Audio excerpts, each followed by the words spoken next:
શ્રી હરિરાયજી મહાપ્રભુજીએ આપે કુલ 100 વલ્લભ સાખી પ્રગટ કરેલ છે. તેમાં આજે સાખી ક્રમાંક 98. ચાર વેદ કે પઠન તે જીત્યો જાય ના કોઈ, પુષ્ટિ માર્ગ સિદ્ધાંત તે વિજય જગત में होई. શ્રી વલ્લભ વિજય જગત में होई. પરિવાર ચાર વેદ કે પઠન તે જીત્યો જાય ના કોઈ, પુષ્ટિ માર્ગ સિદ્ધાંત તે વિજય જગત में होई. શ્રી વલ્લભ વિજય જગત में होई. શ્રી હરિરાયજી મહાપ્રભુજી આ સાખીમાં જે ચાર વેદ સનાતન ધર્મમાં મુખ્ય કયા છે, એ ચાર વેદનું પઠન કરવા છતાંય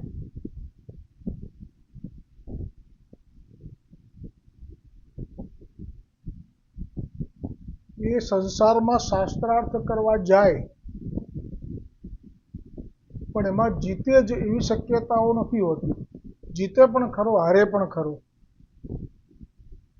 પણ જો પુષ્ટિ માર્ગનો સિદ્ધાંત તેના હૃદયમાં સ્થિર થઈ જાય તો પછી એનો વિજય સારા સંસારમાં થાય. તો આમની પાછળ ભાવ હરિરાયજીને એવો છે કે વેદ એ જીવન જીવવા માટેની રીતિ છે. એ રીતિના સિદ્ધાંતો છે. એમાં એ ચારે ચાર વેદ જે છે એ બધા અલગ અલગ હેતુ માટે છે. જે અમુક યજ્ઞ માટે છે, અમુક કર્મકાંડ માટે છે, અમુક સર્વ વિદ્યાઓ માટે છે, શસ્ત્ર વિદ્યા માટે છે, એવી રીતે. પણ પુષ્ટિ માર્ગ સિદ્ધાંત એટલે મૂળ કહેવાય, પ્રભુ પ્રાપ્તિનું મૂળ. એ તો પ્રભુ પ્રત્યેનો પ્રેમ છે.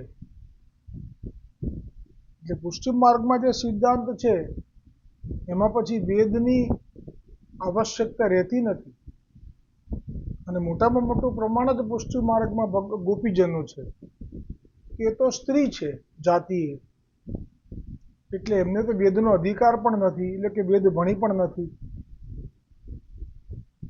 પણ છતાંય પૂર્ણ પુરુષોત્તમ એમને વશ છે. એટલે આ રીતે સમજી શકાય ઝડપથી કે પુષ્ટિ માર્ગ કે સિદ્ધાંત તે વિજય જગતમાં હોય. એટલે જે પ્રભુને વશ કરવા માટે કોઈ સાધન નથી.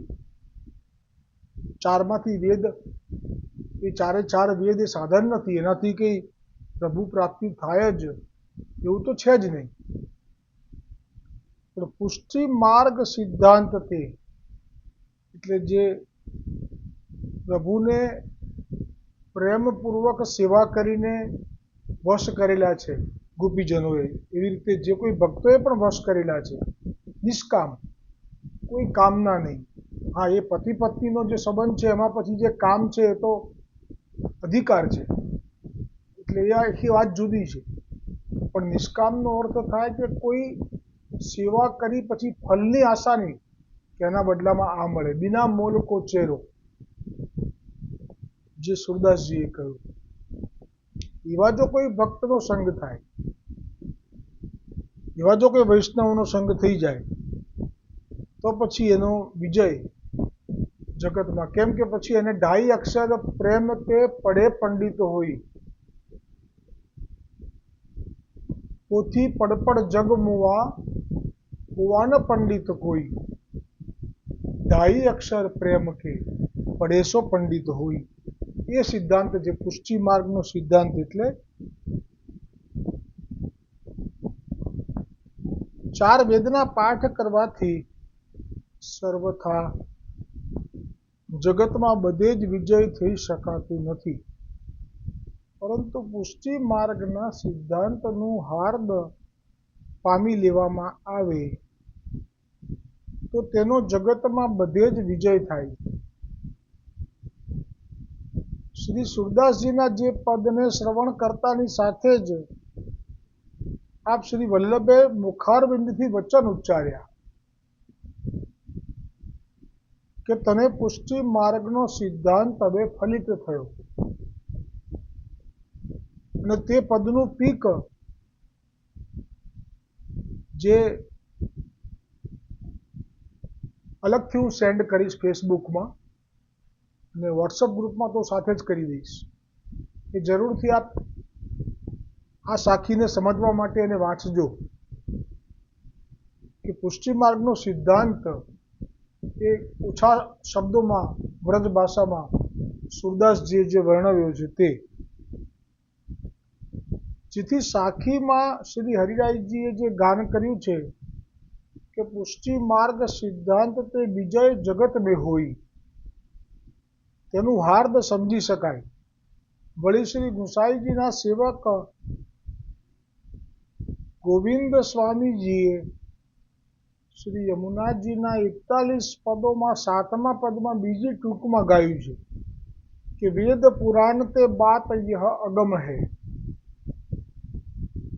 પ્રેમ કો ભેદ કોઉ ન પાવે. આ એવું કહેવાય કે આ પ્રભુએ આ જે પ્રેમનો માર્ગ છે એને ગૂઢ જ રાખ્યો છે, એને પ્રગટ નથી કર્યો. આ સાખીમાં એટલા માટે જ હરિરાયજીએ કહેવું પડ્યું કે જે વેદ છે એનાથી વેદ પઠન તે જીત્યો ના જાય કોઈ, પુષ્ટિ માર્ગ સિદ્ધાંત તે વિજય જગત મેં હોય. એટલે એના અનુસંધાનમાં જ મેં આ દ્રષ્ટાંત લીધું છે કે જે ગોવિંદ સ્વામીએ કહ્યું, આ જ વાત કરી પણ એ યમુનાજીના પદમાં કરી કે વેદ પુરાણ તે બાત યહ અગમ હૈ. વેદ તો વેદ, પુરાણ પણ છે ને જે ભાગવતજી સિવાયના, એનાથી પણ આ અગમ છે. અને ભાગવતજીમાં પણ જે 10મ સ્કંદ છે એ સિવાયના જેટલા પણ અધ્યાય છે, બીજા સ્કંદો છે, એમાં પણ અગમ છે.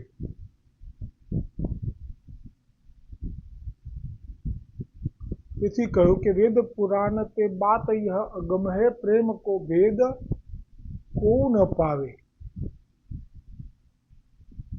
શ્રી યમુને યશ જગત મેં જોઈ ગાવે. આ જે પદ છે એમાં આવે છે બીજી ટૂંકમાં.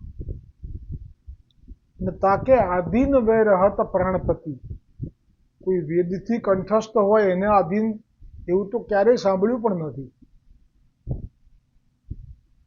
કે પ્રમાણિત છે, એને પ્રમાણ આપ્યું છે ભગવદ્ ગીતામાં. શાસ્ત્રાર્થ કરે એ પણ પ્રભુ કહે છે મારી જ એક વિભૂતિ છે, પણ એ પ્રેમ પ્રભુને વશ કર્યા એ પ્રમાણ નથી.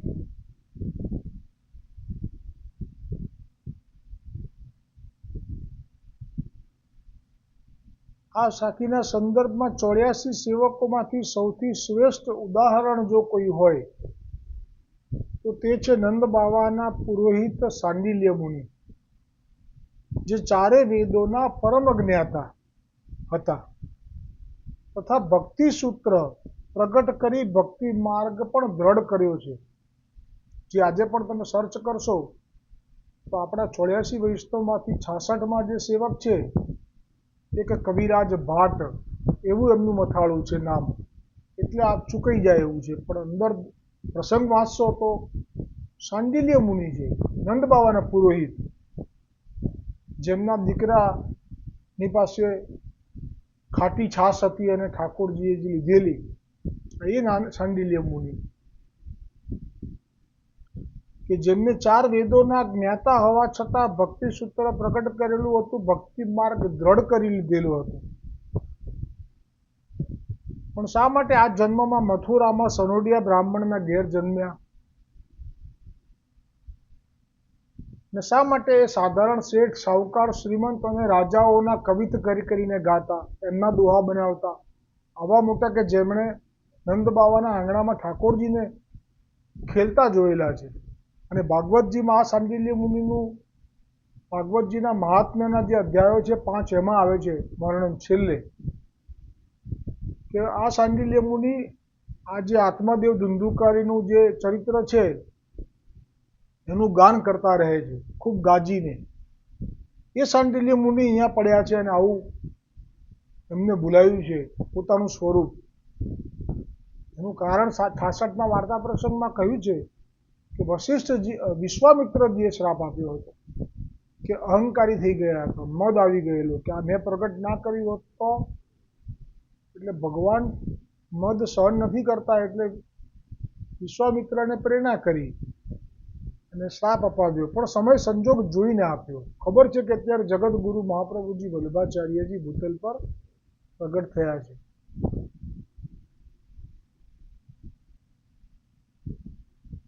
એટલે કવિરાજ ભાટનું તમારે ચરિત્ર જરૂરથી વાંચવું. એમાં ભાવપ્રકાશમાં શ્રી હરિરાયજીએ કહ્યું છે કે આ કવિરાજ લીલામાં નંદરાયજીના પુરોહિત સાંડિલ્ય મુનિ છે. તેઓ મથુરામાં એક પુરોહિતના ઘેર પ્રગટ્યા. આ 3 ભાઈઓ હતા, તેમાં 2 ભાઈઓ મૂર્ખ હતા. આ કવિરાજ દેવી દેવતાના કવિત કરતા, દેવી દેવતાઓના પણ કરતા અને રાજાઓના કવિત કરી ગુજરાન ચલાવતા. તેથી સૌ કોઈ તેમને કવિરાજ ભાટ કહેતા. તેઓ મથુરામાં વિશ્રાંત ઘાટ પર કવિત કહેતા. અને હવે શ્રી ગોકુલનાથજી એમાં વાર્તા પ્રસંગ 1નું દર્શન કરાવ્યું છે. એક દિવસ તો તેઓ વિશ્રાંત ઘાટ ઉપર ભૂતેશ્વર મહાદેવના કવિત કરીને કહી રહ્યા હતા. તે સમયે મહાપ્રભુજી વલ્લભાચાર્યજી મહાવનથી મથુરા પધાર્યા અને વિશ્રાંત ઘાટ ઉપર સંધ્યા વંદન કરી રહ્યા હતા. તે સમયે કવિરાજ ભાટને શ્રી મહાપ્રભુજી વલ્લભાચાર્યજીના દર્શન થયા. ત્યારે કવિરાજ ભાટે માન્યું કે આ મોટા પંડિત છે, લીલાના જીવ છે એટલે આકર્ષણ થાય છે, કોઈ પણ રીતે થાય, જેવો દ્રષ્ટિ એમને એવી ઝાંખી થાય. એટલે એમને એવું લાગ્યું કે કોઈ બહુ મોટા પંડિત લાગે છે, તેથી તેમને કશું પૂછી લો. ત્યારે કવિરાજ ભાટે શ્રી મહાપ્રભુજી પાસે આવી દંડવત કરી એક પ્રશ્ન કર્યો કે મહારાજ, દેવી મોટી કે દેવતા મોટા? અરે દેવી મોટા કે મહાદેવ મોટા? ત્યારે શ્રી મહાપ્રભુજી વલ્લભાચાર્યજી કહે, શાસ્ત્રની રીતે તો શ્રી ઠાકોરજી મોટા, પણ જેમને પોતાના મનમાં જેને મોટા માન્યા હોય તે તેમના માટે મોટા. મહાપ્રભુજીના રીતિ હતી કે મારો અભિપ્રાય છે, પણ તમારો જો ભાવ હોય તો તમારે એ રીતે તમારા માટે એ મોટા. ત્યારે કવિરાજ ભાટે પૂછ્યું કે મહારાજ, શ્રી ઠાકોરજી અને મહાદેવજીમાં શું ભેદ છે? બંનેને ઈશ્વર કહેવામાં આવે છે. આ વાત તો સાક્ષાત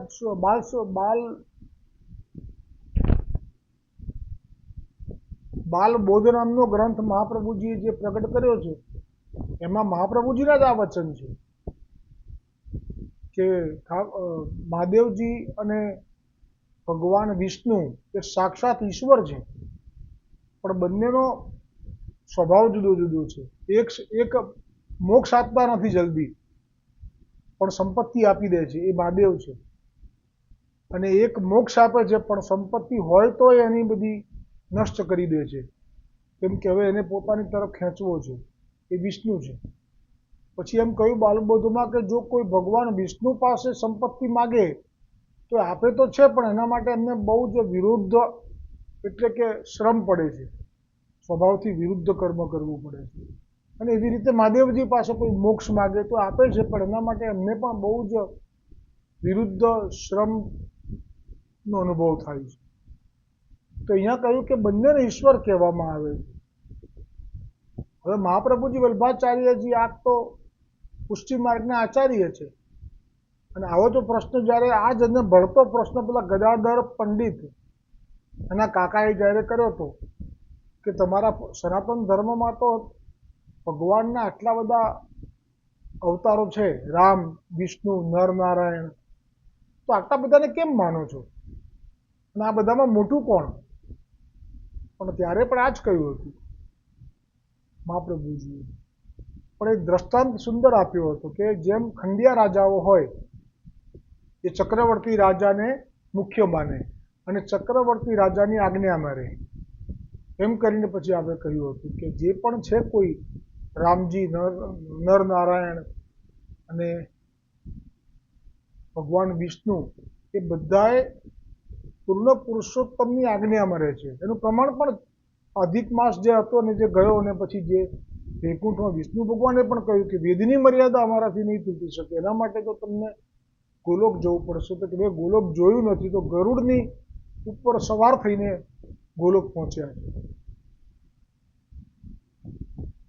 અને ગર્ગ સંહિતામાં પણ આવશે કે જ્યારે વિનંતી કરવા ગયા આ વખતે 28મા દ્વાપરમાં પૂર્ણ પુરુષોત્તમ પ્રગટ થાય એના માટે, તો પહેલા તો બધા વૈકુંઠમાં ગયા. તો ભગવાન વિષ્ણુએ કહ્યું કે બીજા અવતારોમાં મારો અવતાર થયો છે, પણ આ પૂર્ણમાં તો પૂર્ણ પુરુષોત્તમ જ આવશે, એટલે ત્યાં ચાલો. તો કે અમે જોયું નથી. તો બધાને લઈને ગયા. તો ત્યાં પૂછ્યું કે તમે કયા બ્રહ્માંડમાંથી આવો છો?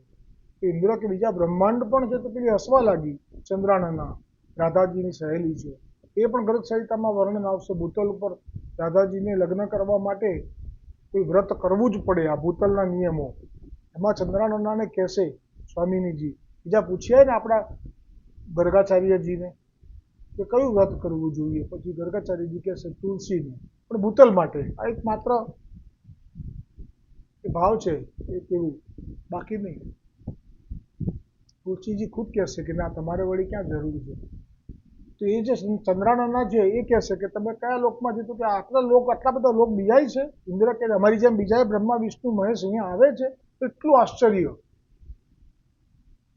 ત્યારે કહ્યું કે હસીને મસ્કરી કરી લીધી કે તમે પહેલી વખત આયા લાગો છો, કયા લોકમાંથી આવો છો, તમારું બ્રહ્માંડનું નામ શું? તો કે પછી અમારું બ્રહ્માંડનું નામ જુદું હોય, બીજાનું બી હોય. તો કે હા. પછી તો બહુ હસી ને પછી તો ઉડાઈ. ગુલ્લરના ફળમાં કોઈ જીવ હોય તો એને એમ જ થાય કે આ ગુલ્લરનું ફળ છે એટલું જ દુનિયા છે. એ બધા વચનો કયા, જેમાં આપણે દેડકો કૂવામાં હોય ને આપણે કહીએ ને, એવો ચંદ્રાનનાએ આ વચન કહ્યા. એ ચંદ્રાનના જ્યારે આ વિનંતી કરવા ગયા અને આવી, ત્યારે એ આ વચન બોલી કે અહીંયા તો બધા જ બ્રહ્માંડોના બ્રહ્મા વિષ્ણુનો મહેશ આવે છે. અને ખરેખર ભગવાન વિષ્ણુ ત્યાં ગયા પછી, ગોલોકમાં પ્રવેશ કર્યા પછી આપણે કોઈ સંવાદ નથી કર્યો, કેમ કે બ્રહ્મ લટકા કરે બ્રહ્મ પાસે, પણ એ તો લટકો કર્યો જ નથી. સીધું આપણે અંતર ધ્યાન થઈ અને પૂર્ણ પુરુષોત્તમ શ્રી કૃષ્ણમાં પ્રવેશ કરી ગયા. આવા દર્શન થશે. તો કંઈ જ બોલ્યા નથી. અને જ્યારે પાછા આવ્યા ત્યારે એકલા વિષ્ણુ ભગવાન નહોતા, પણ મહાદેવ, ઇન્દ્ર, બ્રહ્માજી અને સૂર્ય વગેરે દેવતાઓ, વાયુ વગેરે, એ બધા પાછા આવ્યા. તો એ વખતે કયું મહાપ્રભુજીએ ગદાધર પંડિત કે જે નામ છે હું ભૂલી ગયો છું, કપિલ, ગદાધર કપિલ કે ગદાધર પંડિત, એના કાકાને. તો એવી રીતે કે જે પૂર્ણ પુરુષોત્તમ શ્રી કૃષ્ણ છે એ ચક્રવર્તી રાજા છે, અને જે બીજા જેટલા પણ રાજાઓ, જે બીજા અવતારો છે એ બધા અંશ અવતારો છે. એટલે મુખ્ય એક જ કહેવાય પૂર્ણ પુરુષોત્તમ. એટલે અહીંયા પણ કહ્યું કે બંનેને ઈશ્વર કહેવામાં આવે છે. ત્યારે આ મહાપ્રભુજી વલ્ભાચાર્યજી કહે કે ભાગવતમાં કહ્યું છે, પ્રમાણ આપ્યું આપે તર્ક સાથે, કે જ્યારે ભગવાને મોહિની રૂપ ધર્યું ત્યારે મહાદેવજી મોહિત થઈ ગયા હતા. પણ મહાદેવ કોઈ રૂપ ધરે તો ઠાકોરજી મોહિત થતા નથી. આપણે તર્ક કરીને પ્રમાણ આપી દીધું કે તમે જો કહો છો કે બેમાંથી કોણ મોટા, તો વલ્લભ કહે છે મારા મતે તો ઠાકોરજી મોટા, કેમ કે એ મહાદેવજીને મોહિત કરી શકે, પણ મહાદેવજી ઠાકોરજીને મોહિત નથી કરી શકતા. તેથી ભગવાનને આધીન મહાદેવ છે, પણ મહાદેવને આધીન ભગવાન નથી. એટલે તો રામેશ્વરના પણ બે ભાવ થાય છે ને, રામના ઈશ્વર અને રામ જેના ઈશ્વર છે. રામના ઈશ્વર, હા, અને રામ જેના ઈશ્વર છે, બે ભાવ એટલે જ છે.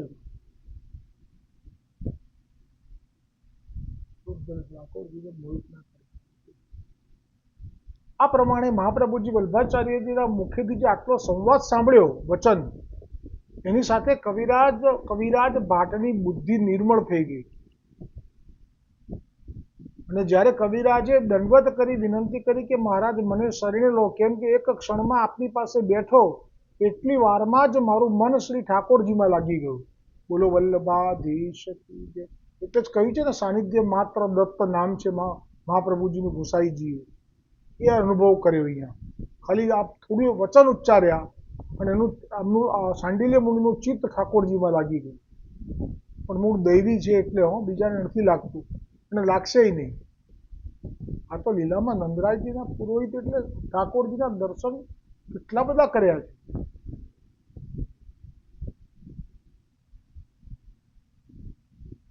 એટલે સાખીમાં કહ્યું કે એમણે 4 વેદના પાઠ કર્યા હતા કેટલી બધી વખત સાંડિલ્ય મુનિએ.